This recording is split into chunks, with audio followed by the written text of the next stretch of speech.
नमस्कार मित्रांनो, आजचा दिवस थोडा वेगळा आहे. मन आपोआप शांत होतं. आज आहे अंगारकी संकष्टी. आजचा स्वयंपाक फक्त पोटासाठी नाही, आज प्रत्येक पदार्थात भावना आहे, श्रद्धा आहे. आजच्या ताटात आहे उकडीचे मोदक, वालाची उसळ, अळूवडी, डाळ भात आणि पिवळी बटाटा भाजी. सगळं स्पेशल, पण तरीही घरगुती. चला, गणपती बाप्पाचं नाव घेऊन सुरुवात करूया. सगळ्यात आधी मोदकाची तयारी करते. पहिल्यांदा नारळ फोडून घेतलंय आणि नारळ आता किसून घेते. अगदी गोड चवीचा नारळ होता. त्यानंतर आता विळीवर गूळ बारीक करून घेते.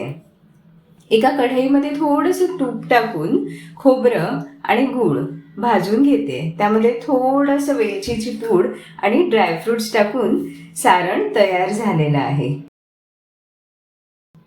उकडीसाठी तांदळाचं पीठ आणि पाणी आधीच बाजूला काढून ठेवलेलं आणि आता ते थोडंसं गरम कोमट असतानाच मळून घेते. हे पीठ मळणं तेवढंच महत्त्वाचं असतं, कारण पाऱ्या व्यवस्थित होण्यासाठी खूप गरजेचं असतं.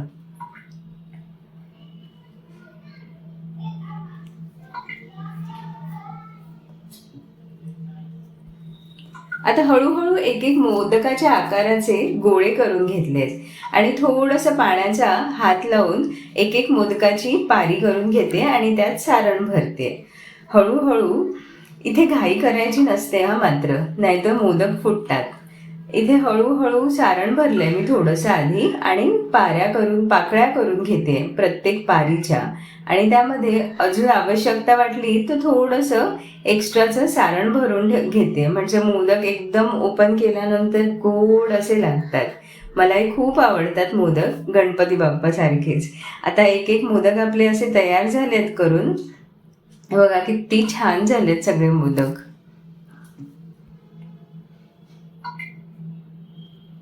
कदाचित प्रत्येक मोदक परफेक्ट दिसत नाही, पण प्रत्येकात गोडवा तितकाच आहे. सगळं सारखं असण्याची गरज नसते कधी. मनापासून केलं ना तेवढंच पुरेसं असतं. आता अळूची पानं धुवून घेते. अळूची वडी करण्यासाठी अळूची पानं आधी स्वच्छ धुवून घेतली आहेत. त्यानंतर त्याचे जे देठ आहेत ते देठ आपण कट करून घेणार आहोत. हे पण अगदी हळू आणि सावकाशपणे करावे लागतात, नाहीतर जर पानाला तडा गेली ना तर त्यातून पीठ बाहेर येतं. म्हणून सगळ्या मोदकाचे सगळ्या अळूच्या पानांचे देठ अगदी अलगदपणे काढून घेतलेत. यानंतर ते लाटणीने लाटूनही घेऊ शकतो आपण, म्हणजे जर जास्त मोठे देठ असतील तर तशी आवश्यकता असते. पण पानं अगदी कोवळी होती त्यामुळे मी लाटून नाही घेतलेत, मी असेच घेतलेत. आता हे डाळीच्या पिठाचं मिश्रण आपण ह्याच्यावरती लावून घेऊया. अळूचं पहिलं मोठं पान उलट करून घेतलंय आणि त्याच्यावर सर्व मिश्रण लावून घेतलंय. त्याच्यानंतर दुसरं पान दुसऱ्या बाजूने उलट केलंय आणि ते लावून घेते. अशा प्रकारे एक 4-5 पानांची एक वडी तयार केली आहे. हळूहळू ते एका साईडने फोल्ड केलंय, दुसऱ्या साईडने फोल्ड केलंय आणि ते एकत्र करून घ्यायचंय. मला पहिलं अजिबात जमायचं नाही, पण आता हळूहळू सवयीने जमू लागलंय. कसा झालाय माझा अळूवडीचा उंडा नक्की कमेंट करून सांगा. त्यानंतर वालाची उसळ करतोय, त्याच्यासाठी फोडणी दिली आहे. हिंग, मोहरी, जिरं, कढीपत्ता आणि कांदा व्यवस्थित परतून घेतला. कांदा थोडासा बाजूला काढून घेतलाय आम्ही आणि त्या कांद्यामध्ये तिखट, हळद, मीठ आणि आलं लसूण कोथिंबीरचं वाटप शिजवून घेते. त्यानंतर त्याच्यात आपण सोललेले वाल टाकून घेऊया आणि इथे कांद्या खोबऱ्याचं वाटणही त्यामध्ये आपल्याला मिक्स करायचं आहे आणि छान उकळी येऊ द्यायची आहे. इथे उकडलेले बटाटे घेतलेत, ते मी मॅश करून घेते व्यवस्थित.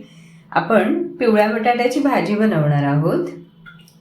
त्यासाठी राई, मोहरी, जिऱ्याची फोडणी दिली आहे.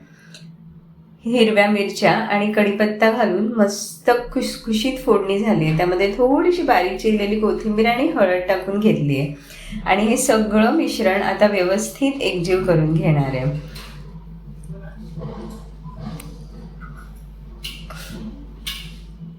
पिवळ्या बटाट्याची भाजी खूपच चविष्ट झालेली, खूपच मस्त झालेली. तुम्ही बघू शकता कलरही खूप अमेझिंग आलाय आणि खूप छान फोडणी झालेली, त्याच्यामुळे भाजीला खूप छान चव आलेली.